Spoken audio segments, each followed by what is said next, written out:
Hero fantasy is just one of those things that are just so integral to Overwatch. It's what makes it so special.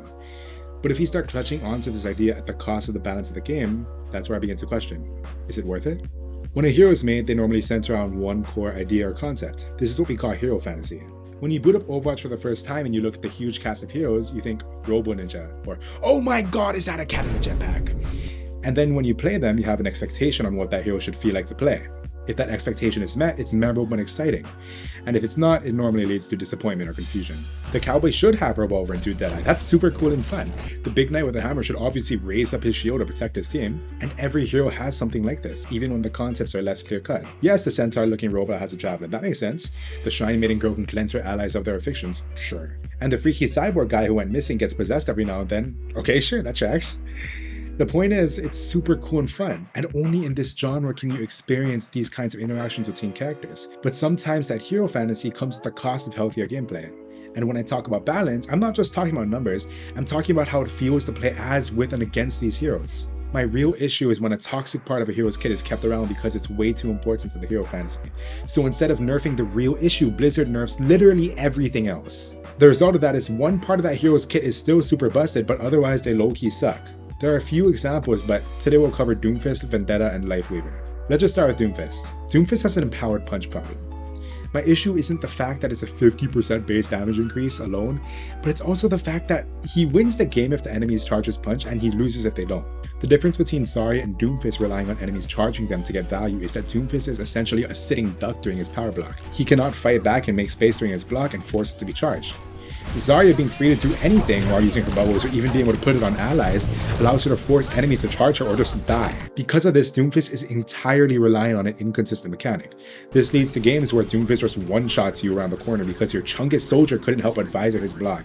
It feels bad when someone else's action leads to your own death, especially through a one-shot. But because of this, he's also too feast or famine to have any kind of consistent professional usage. He does get his time in the spotlight, but only on rare, specific occasions. And with Doomfist Power Matrix perk, suddenly his feast or famine kit becomes gluttony. His empowered punch becomes significantly easier to charge and harder to avoid for the enemy team, making his cancerous one-shot become even more common and his gameplay loop somehow even more centered around empowered punch. The value in his kit is too concentrated in one ability, and it looks like two because one is charging the other. But no, I consider empowered punch to be its own secret 4th ability that will send me jumping into Ilios well. I'm not calling for Doomfist nerfs, I just want to spread the power budget. Give some love to Islam. It somehow still does 50 damage even after the standard health pools were raised to 250. They did recently nerf empowered punches AoE potential though, so that's a step in the right direction at least. Next up, Vendetta. When she first came out, I loved her. Such a unique kit, the first melee DPS, but now she's just a slog. Why? Well, after her initial quality of life changes after launch, she was in an extremely powerful state. She had insane bursts with good survivability and movement, but she had an overhead swing problem. Her base swing did 45 damage. Her overhead did 130.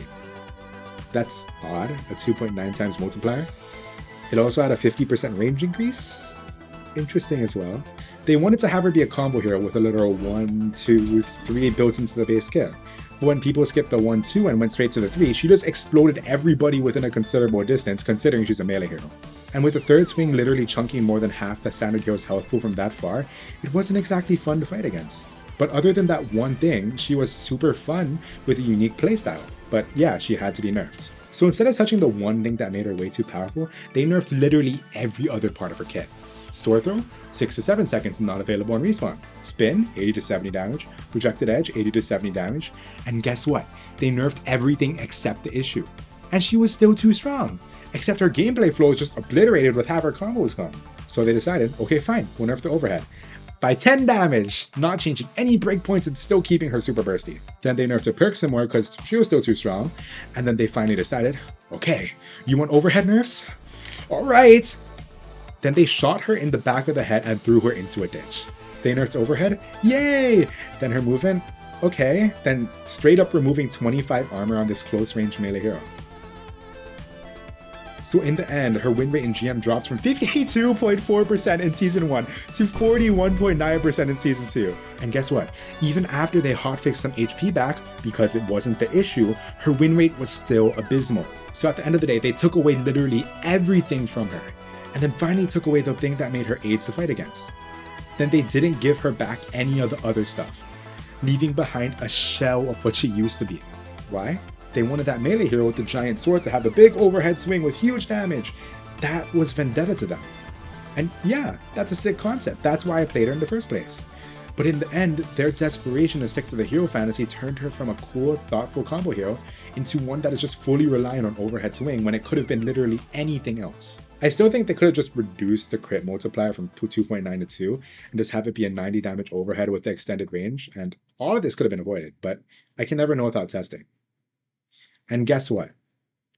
I wrote this section the night before the mid-season patch, and instead of buffing her abilities, movement, or survivability, they buffed overhead. Like, I was half awake reading those patch notes and I just threw my phone.